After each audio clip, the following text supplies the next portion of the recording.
the first place, I would like to introduce myself as Patrick Wamundila. I'm an apostle, and I'm married and I've got 7 kids.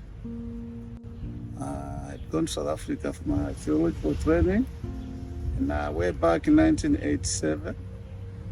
Then from there, I was ordained pastor. In short, I'd been a pastor since 1988. I was appointed the Executive Conference Chairman for Western Zambia. And from there, I served in quite a number of other capacities as pastor.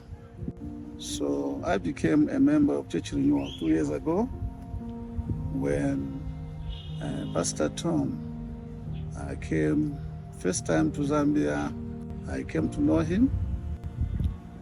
Yeah, Church Renewal is one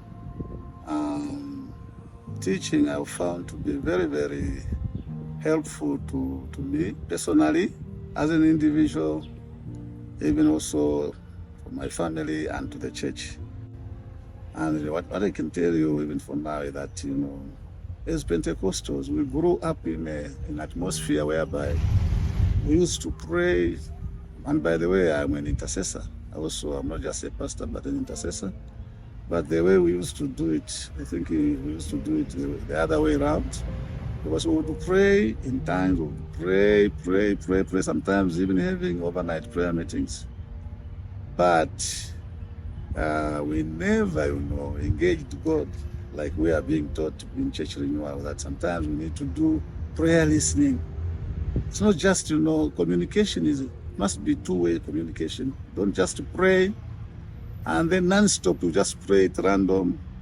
No, it shouldn't be like that. But in Church Renewal, we are taught that even when you pray, you must also take time to listen to what God is saying.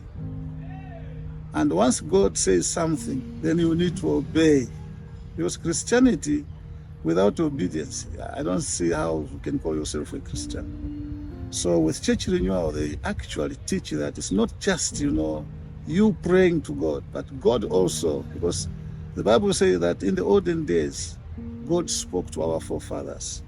So because He spoke to our forefathers, we still believe that to this day, God is still in the speaking business. So because we believe He's in the speaking business, that's why even when I talk to Him, I must also remain quiet to hear His voice. Because if I continue to pray at random, non-stop, praying, when is God going to speak to me? Or even when God speaks, I won't be able to hear Him. So there is what we call listening prayer in Church Renewal. And since I started using that method, I'm seeing that now I'm doing the right thing, and God is actually speaking to me. And because God is speaking into my life, then I find that even the way I lead the people has changed completely. There is now good governance.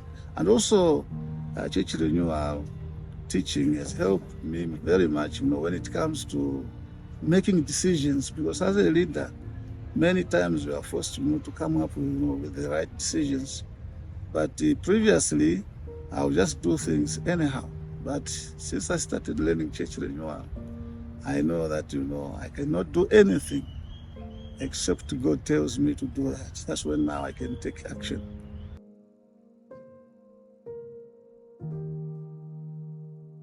Very, very important observation. The same sin which is in the world is also in the church. Because sin is not meant to be in the church, to be found in the church. But sin today is rampant. All over you go, outside and even in the church. So with this concept of Church Renewal, because the church is challenged, to be renewed. So we find that, people become born again because they are members, but sometimes they still live in sin. So with the concept of Church Renewal, we become holy, we become, committed to the things of God, and we do exactly as Christ commands in His word, or according to what the Bible is teaching. So that way, the church becomes renewed, Because as long as people are still living in sin, you find that the same people will be bound with so many demons. The same people will be bound with so many bad habits. I was already said that I'd been a pastor for more than 35 years.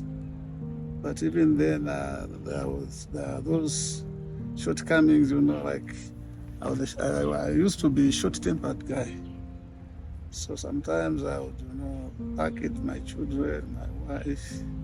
But since I started learning Church Renewal with our mentor, Pastor Ton, even my family members, they've come and confessed to say, you are now a changed person, because nowadays we don't see you, behaving the way you used to behave. So personally, I've really been helped by this teaching of Church Renewal. Secondly, because sometimes when you are a leader, you tend to sort of, you can preach to the people, but while as yourself, you are not living what you preach. But since we started, this concept of Church Renewal, it's one concept whereby once you have been taught, you cannot just, do away with the teaching. You need to teach others. It's a concept which empowers you to teach others who can also teach others. Just like that, it becomes a chain reaction. So, but previously, we used, to relax in the ministry because somehow you are already holding position in the church. But with Church Renewal, I found it to be very, very practical. If you confess your sin, God is just and faithful to forgive you of your sin. So it's important that even as Christians, when I realize I've sinned, I've made a mistake. Because sin, under all its different names, it is still sin. You may call your sin a mistake, a blunder, or a shortcoming. It's all sin, and there is no big sin and no small sin. So we are saying that in Church Renewal, we emphasize that once you realize that you have sinned, you need to confess your sin, because there is power when you confess your sin. And when you pray, then your prayers are not going to be hindered. So